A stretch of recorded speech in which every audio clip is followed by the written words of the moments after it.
Welcome back to Drunk Storytime with Quefish. I am Quefish. I'm drinking Pink Party, which is why I'm looking at Wives Fix today. So this one is cracky and fluffy. This one is called Idiots in Love and Their Dumbass Son.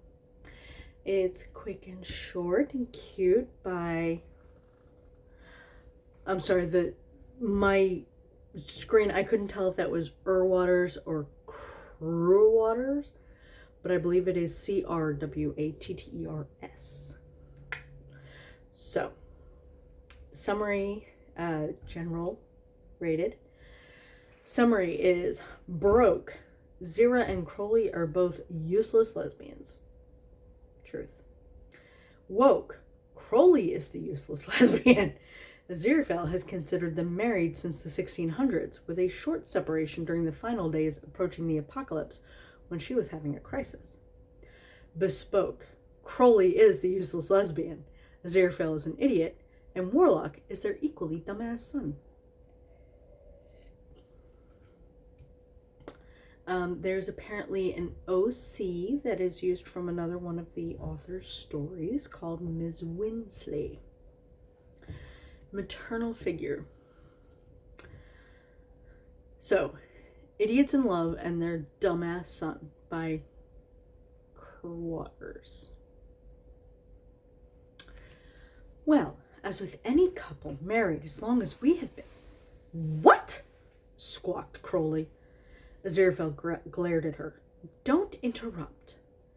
As I was saying, any couple married as long as we've been is bound to have some disputes. Yeah, but married? Since when?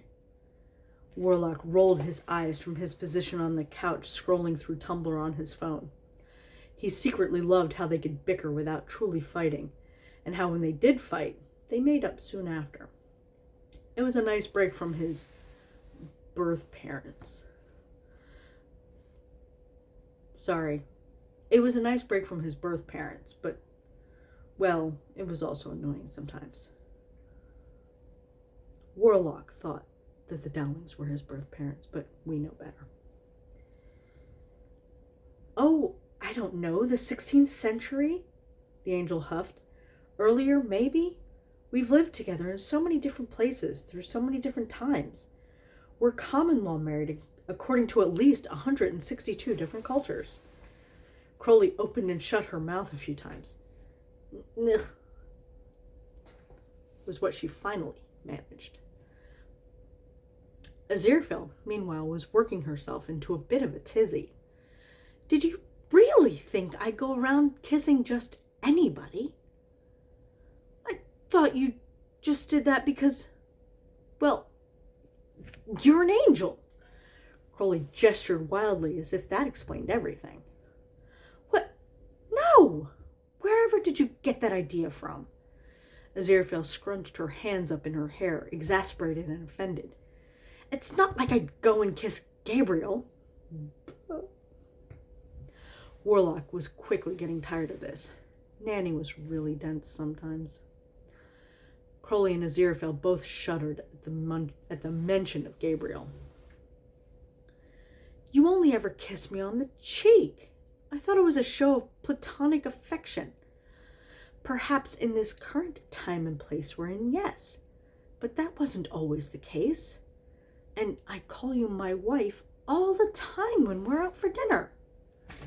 I thought it was some sort of joke. Really, Crowley?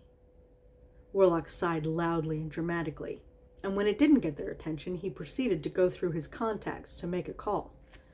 On the third or fourth ring, his attention turned back to the couple.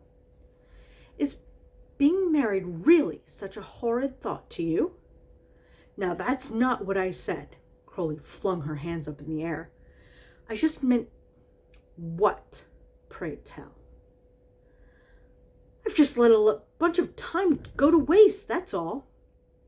The ringing stopped. Hello? Hi, Ms. Winsley. Warlock greeted the woman loudly. That got Aziraphale and Crowley's attention. My moms are fighting again. Can you come pick me up? Absolutely. But there's no need to be dramatic, you know. Moms?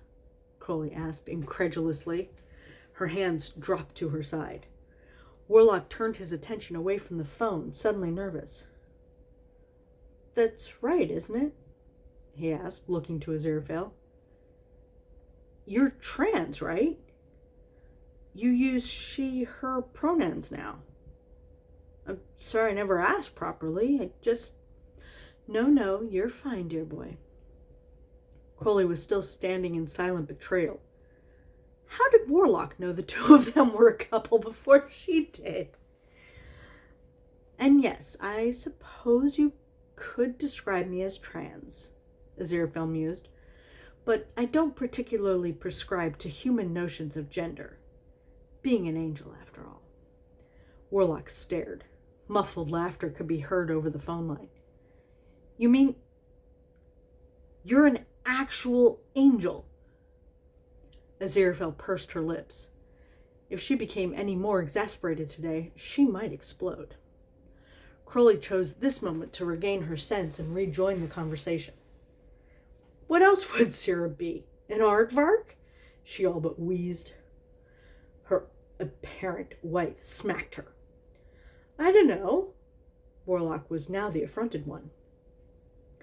I thought it was all just terms of endearment, and maybe a bit of role-playing or some sort of long-standing joke. No, love. Aziraphale rubbed her face. We talk about other places and times all the time because we've actually lived through them. I am an angel, she's a demon. We're hereditary enemies, Crowley muttered mockingly. Ow! Aziraphale glared at her wife. That didn't actually hurt, and you know it.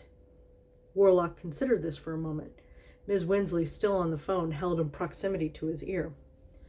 Wait, so this means the Apoca wasn't a big fight that almost ended in you guys getting a divorce? Not at all. Yes and no, dear. Angel and demon spoke simultaneously, then looked at one another. What do you mean, yes and no, Angel? Crowley hissed. Aziraphale crossed her arms, defensive. We separated for a few days, but it all worked out in the end. I'll bring some scones over, dear, but I think you should stay and talk this out with your moms, Mrs. Winsley said, then hung up. I'll bring snacks. You guys have lots to talk about. Oh, that was cute. We're hereditary enemies. That was cute. I love Warlock. I love Warlock stories.